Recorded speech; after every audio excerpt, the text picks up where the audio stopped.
Hello.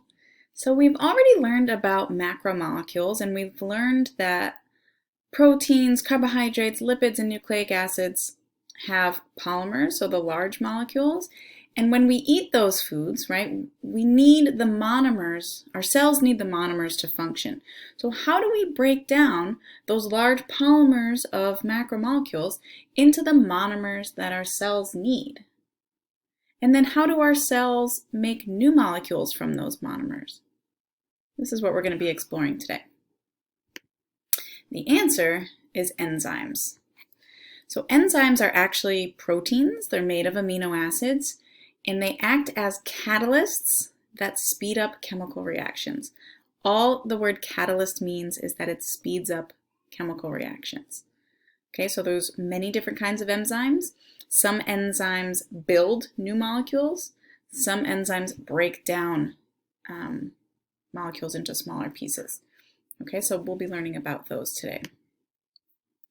Important thing to know about enzymes is that they are specific for what they will catalyze, like a lock and key. So for every reaction, there's a different enzyme that will help catalyze that reaction. They're reusable, so we can keep using them and using them and using them and using them, and they never get used up. They often end in ase, so let me move my picture here. So when you see a word like sucrase, lactase, maltase, these words that end in ase are enzymes. Okay, and if we look here, just like a lock and key, right? For each lock, there's only one specific key that fits into it. Same thing with an enzyme. For each enzyme, there's only one specific substrate or one specific thing that this enzyme can act on. There are two different types of enzyme reactions, like I mentioned earlier. So there's synthesis reactions, and the word synthesize literally means to build or to make. So these are reactions that are building new molecules. So for example, we have two smaller units here, and the reaction, which is shown by this arrow, combines those two smaller units together to make a larger unit or a polymer, right? And that reaction is catalyzed by an enzyme. So we have a specific enzyme that will speed up that reaction so we can build these molecules faster than they would naturally happen on their own. We also have decomposition reactions, and if you think of the word decompose or decomposition, it means to break down. So these are reactions where a larger molecule is getting broken down into smaller pieces, smaller monomers, okay? And that is also catalyzed by an enzyme, okay? All right, now let's look at some important vocabulary words that we're going to be using when we talk about enzyme reactions. First word is substrate. Substrate. So this is the molecule that the enzyme works on, the thing that's going into the enzyme reaction. So if we look at this model down here, this purple guy is our enzyme. The yellow thing that's moving into the enzyme is called the substrate. That's what the enzyme is going to be acting upon. Products are what the enzyme helps produce. Right? If you it kind of makes sense, right? The product is the thing that's produced at the end of the reaction. So if we have the substrate, this yellow large molecule that's coming into the enzyme, binds to the enzyme, and the enzyme breaks it into smaller pieces, right? These are the products of the reaction. The active site is the part of the enzyme where the substrate fits into. So this specific shape here on the enzyme surface that specifically fits this particular substrate. Okay, so the active site is always on the surface of the enzyme, and it only fits one particular substrate, just like the lock and key that we talked about earlier. All right, so let's look at an example of how this works. So we're going to start here up at the top of this diagram where it says number 1. So again, the purple guy is the enzyme in this diagram. The green guy is the substrate. So first thing happens, the substrate binds to the enzyme. So it goes into the active site of the enzyme. This enzyme is called sucrase, and a lot of times enzymes are named after the substances that they act upon. So the substrate, the green thing, that's being broken down is sucrose, which is a sugar, right? Two glucose molecules together. Oh, no, glucose and a fructose, I'm sorry. So when this attaches to the enzyme, it binds to the active site, then the substrate is converted into its product. So the enzyme is literally breaking those fructose and glucose monomers apart. It's breaking that bond. Water is added. Remember, we learned about hydrolysis is used to break bonds. And we have products being released. So we have the glucose here, the fructose here. Those are the products of the reaction. And then the enzyme can be used again. So the active site is now available for another substrate to bond.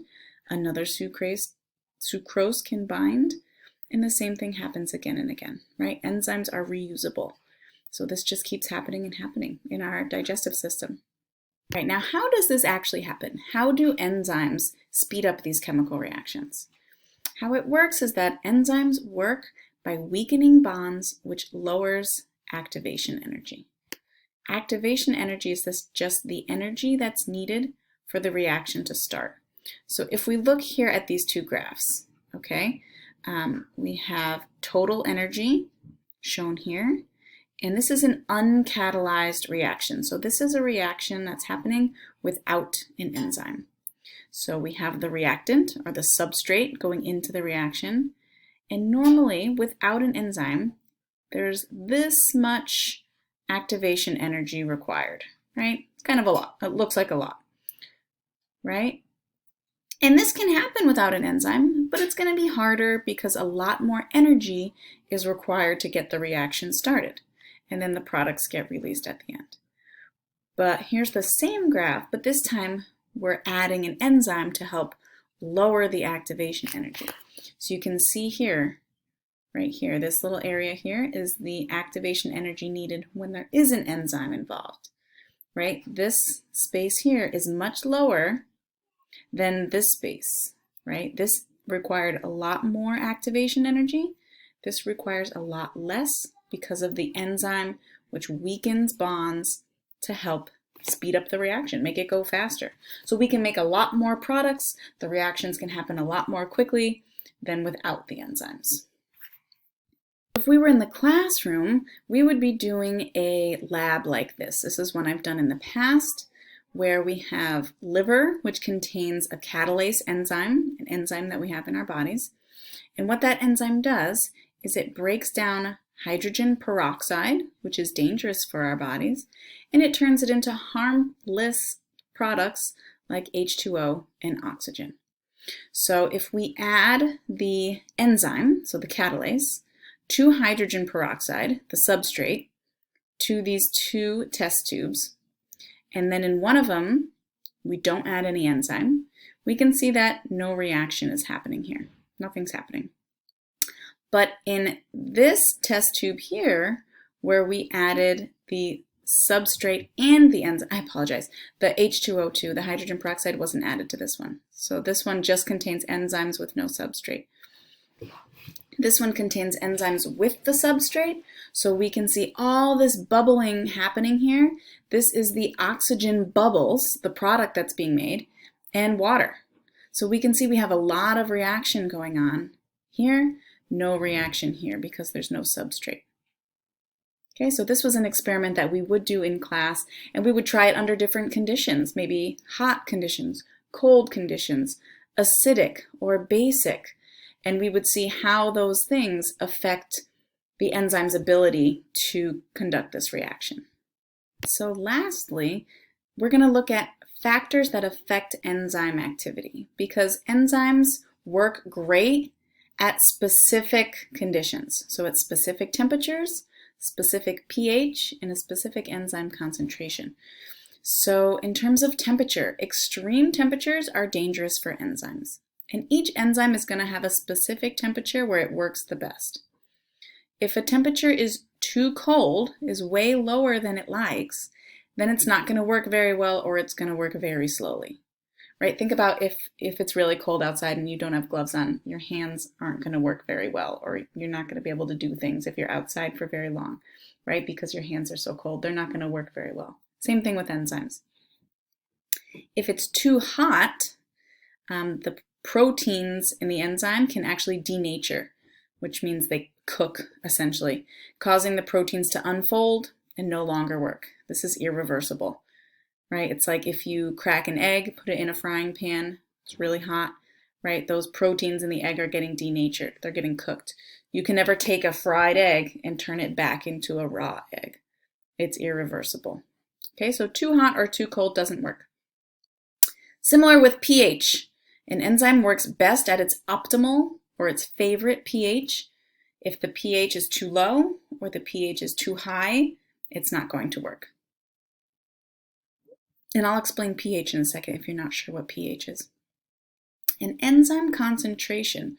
Concentration just means like the amount of enzyme that we're adding.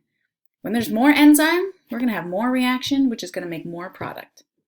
Okay, so more, right? If you have more people doing a job, you're going to get more of whatever the product of the job is, right? If you have more people working on an assembly line to make a computer, you're going to get more computers at the end, rather than if you just have one person making computers. Does that kind of make sense? All right, and if you're not sure what pH is, pH is a scale of how acidic or basic something is. So if you've taken chemistry, you're probably familiar with pH. If not, might be something new. Hopefully you learned it a little bit in middle school. But so here's a pH scale. So water is neutral. Anything below, so that's number 7. So anything lower than 7 on the pH scale is acidic. So low pH solutions have high hydrogen concentration, and the lower the number, the more acidic something is, right? So something like battery acid, stomach acid is going to be very acidic and can actually burn your skin. Lemon juice is acidic, right? If you got lemon in a cut, that's going to hurt. Vinegar, same thing. Tomatoes, a little bit acidic. Coffee, a little bit acidic. And then we get close to water, which is neutral. And if we go higher on the pH scale, high pH solutions have a low hydrogen ion concentration. So these are called bases. And essentially, if you get too high, bases can burn you as well. Let me move this. So things like bleach, drain cleaner, soaps are basic. Tums, those stomach tablets, if you have like heartburn or something, right? You eat a Tums because the base cancels out the acid in your stomach that's making you have a stomach ache. Okay? So just a little bit of background on pH. Alkaline is another word for base. So we have acid, base, and then neutral will be pH of 7 or water. So to sum things up, I just have a little practice problem here that I'd love you guys to look through quickly. So the graph on the right shows how 2 protein digesting enzymes, pepsin and trypsin, are affected by changes in pH. Pepsin digests proteins in the stomach, while trypsin breaks down proteins in the small intestine. Use the information in the graph to help you answer the questions that I'll post in a second. Use your notes on enzymes and enzyme activity to help you answer the questions. Good luck. We'll go over these in class. Okay, hopefully you had a chance to answer these questions. I'd like to go over them quickly. So the optimal pH for pepsin is a pH of 3, right? You can see it has the most reaction when it's at pH of 3. Okay, what happens at pH of 7? What happens to this reaction? It's not working anymore, right? It's no longer functioning. Optimal pH for trypsin, between 6 and 7. And why might the pH be different for these 2 enzymes, the optimal pH? Because they're in 2 different places, right? Pepsin is located in the stomach, where it breaks down proteins that we eat. The stomach is a very acidic environment, so it needs to be able to withstand a really low pH. Trypsin functions in the intestines. That's a different environment that has a higher pH, so it functions best from 6 to 7 pH. Okay, If you have questions, please write them down and we can discuss in class.